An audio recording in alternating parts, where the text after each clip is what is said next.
Hey everybody, welcome back to Principal Outdoors YouTube channel. So today we're going to do something a little different. We've been talking about electronics and rigging boats and motors and stuff like that, but one of the other companies I work with is called Nishine, and it's a lure company, a Japanese-Canadian lure company, and the designer is Hiroshi Nishine, man from Japan who moved to Canada, I believe about 15 years ago. We're going to have him on the channel very soon.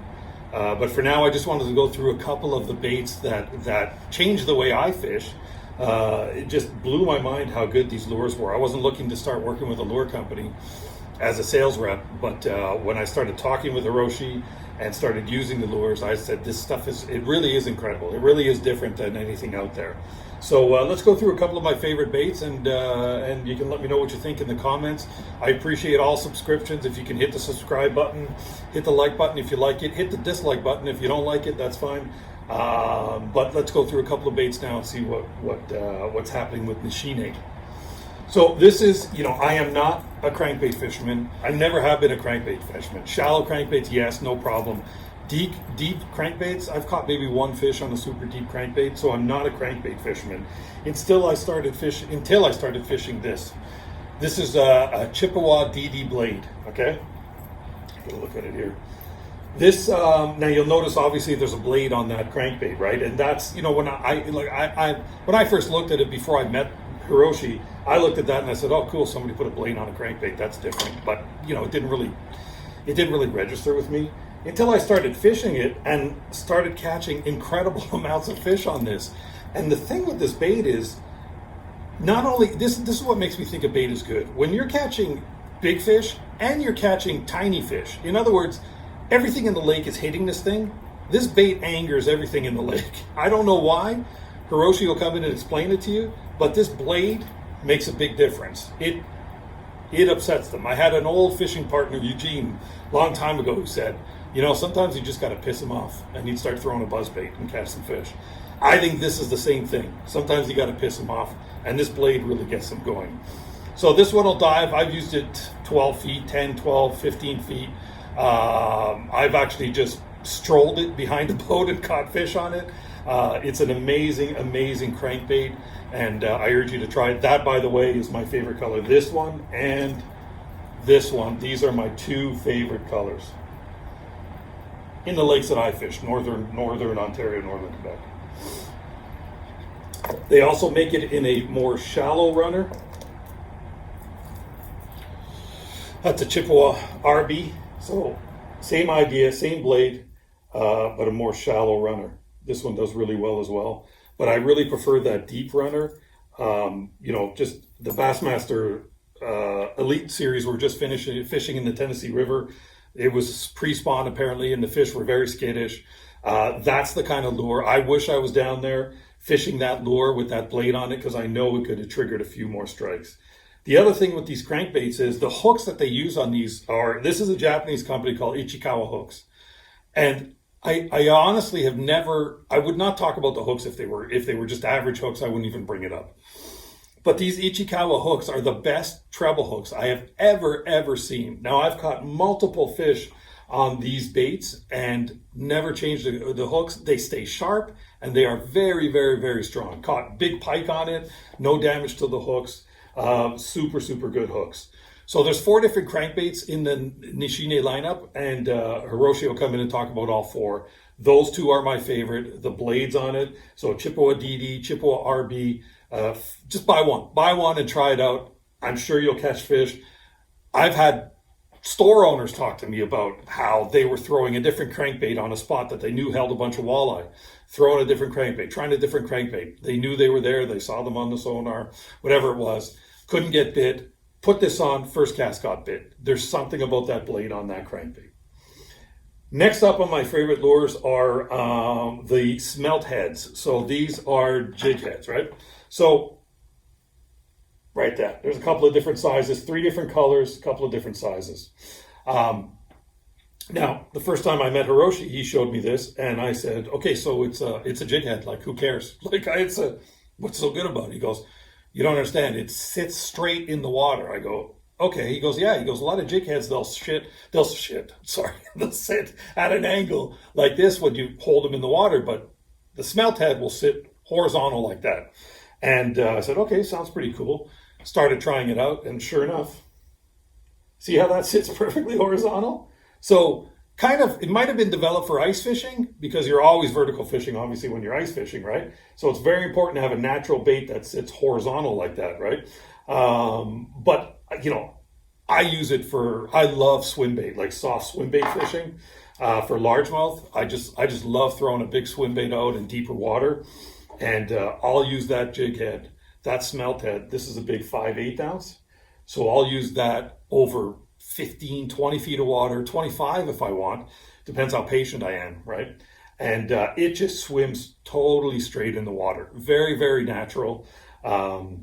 Just really a great bait. The other thing with this is the biggest one is 5/8, if I believe. 5/8 is the biggest one, which, you know, some people are using 3/4 or so. So 5/8 is a little more than a half ounce, right?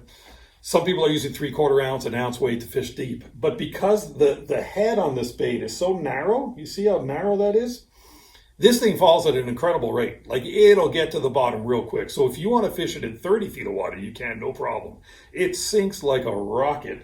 But then when you start cranking it in, it'll swim perfectly horizontal. Very, very natural. I just love that bite from a big largemouth in 20 feet of water. Just hits it so hard, right?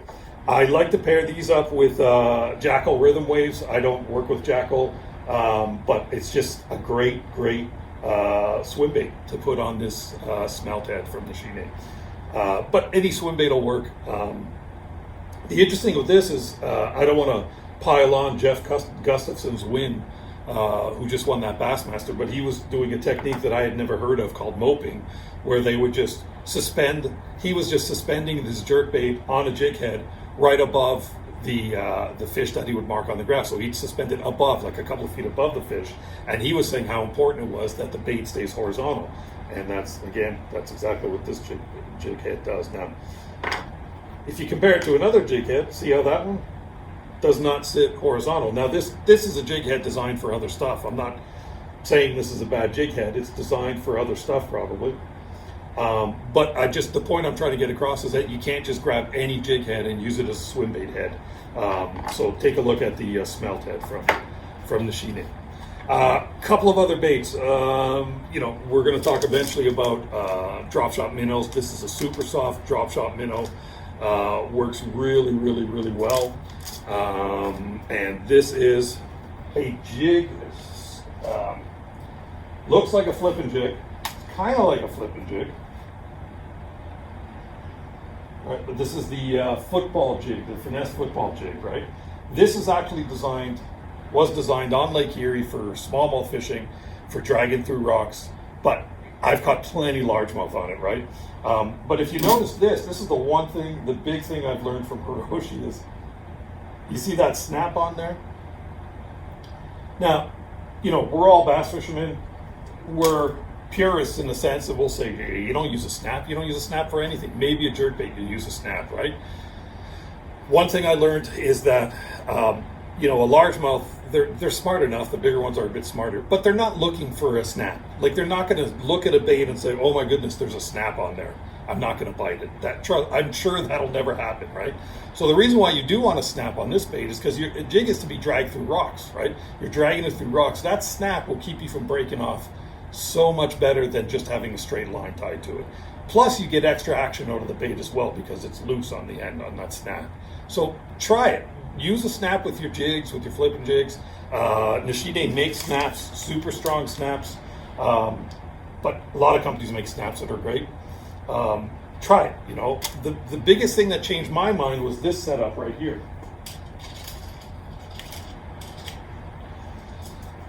So I'm pretty sure, I'm not 100% sure what this is called, but I've seen it called, I think it's a Tokyo rig, it could be. But basically what it is, I'll give you a better look at it right there. So this is my flipping stick. So I'm using a snap again. I'm snapping on a Dipsy weight. Now I haven't bought Dipsy weights since I was about 8 years old, but last year I bought some Dipsy weights. You snap that onto the snap, and then you put your 4/0, extra wide gap, whatever. This is a must-add hook on it, right? And that's your flipping lure, right? What I use that rig for is a Namazu. So this is a Namazu right here. Namazu is the Japanese word for get out of my spot. Just kidding, no, it's not. Namazu is the Japanese word for catfish, right? And you'll just rig that like a Texas rig, like any other Texas rig. You all know how to do that pretty much. Let's get that done real quick. Up there, didn't do the best job of it. But there you go. All right, and I'll use that to flip around trees, and you'll see that weight. So what happens is this sits on the bottom of the lake. It's not getting pulled down quite like that. It's sitting more flat like that on the water, right? That, I think it's a Tokyo rig. I don't know what it's called, but it works, right? So I've used this in flipping in heavy wood and stuff like that. My worry was that the snap would open up on a big hook set or whatever. I'm actually using it with braid, and that snap made me a little scary and everything. It never opened up a snap. I've even set the hook on some pretty big trees that I thought were fish, and I never opened up a snap. So that is a great bait. Now, the Namazu, why a catfish? So again, Hiroshi, when I first met him, he showed me this Namazu, and I said, okay, catfish. So to me, that's a stick bait. It looks like a Senko style bait. Any stick bait, you can fish it like that. He said, well, you got to understand that a big part of a bass's diet is catfish. If you go, if you go in weed beds, you go back in a bay, catfish spawn in the back of a bay, and you see those little clouds, of catfish, baby catfish and stuff, and bass can see that, right? And they'll feed a lot on catfish. So that's why, like this bait, looking like a catfish, works. You can fish it like a stick bait. You can flip it like this. That's the Namazu. Really a great bait, super soft plastic. I've caught some big fish on this one, that's for sure. It only comes in 2 colors. The green pumpkin and the blue flake. I thought it was green pumpkin again, but yeah, the blue flake. So those 2 colors. There will be some more colors coming out. But really, those 2 colors there handle pretty much everything that you're gonna use it for. They work great in those 2 colors, right? So that's almost it. One more thing I would like to talk about is jerk baits. One of the first baits that Hiroshi developed was a jerk bait called the Erie. There's a 115 and a 95. That's the 115 right there. That's the 95, a bit smaller. You'll see it has a weight on there, right? So if you leave that weight on, it'll actually be a slow sink. If you cut the weight in half, it'll kind of suspend. And if you take the weight right off, it'll be a slow float. Now that all depends on water temperature, of course, right? But that's basically the way it was designed. Jerk bait, I'm not a good jerk bait fisherman. I used to fish them a lot when I was younger and everything. Recent years, I've tried to fish jerk baits, and my arm just gets tired. It just gets really tired. And, but I started fishing this bait. I had never caught a largemouth on a jerkbait. I was always, in Canada, it's always a lot of smallmouth. Jerkbait fishing is a lot of smallmouth. Jerkbaits are not hugely used for largemouth up here. I'm not sure why, but they aren't. But the lake where I fish, I've caught so many largemouth on these jerkbaits. It blew my mind. So that's the Erie 115 and the Erie 95 SD. Really, really good baits. And that's it. That's a quick look at Nishine baits. So just one thing to keep in mind, that's how you pronounce it, Nishine. And take a look at your local store. Go to nishinelureworks.com. You'll see a list of retailers in Canada and the US. Take a look, give them a call. Just buy one of these crankbaits. Just give it a shot. You won't be let down. Thank you.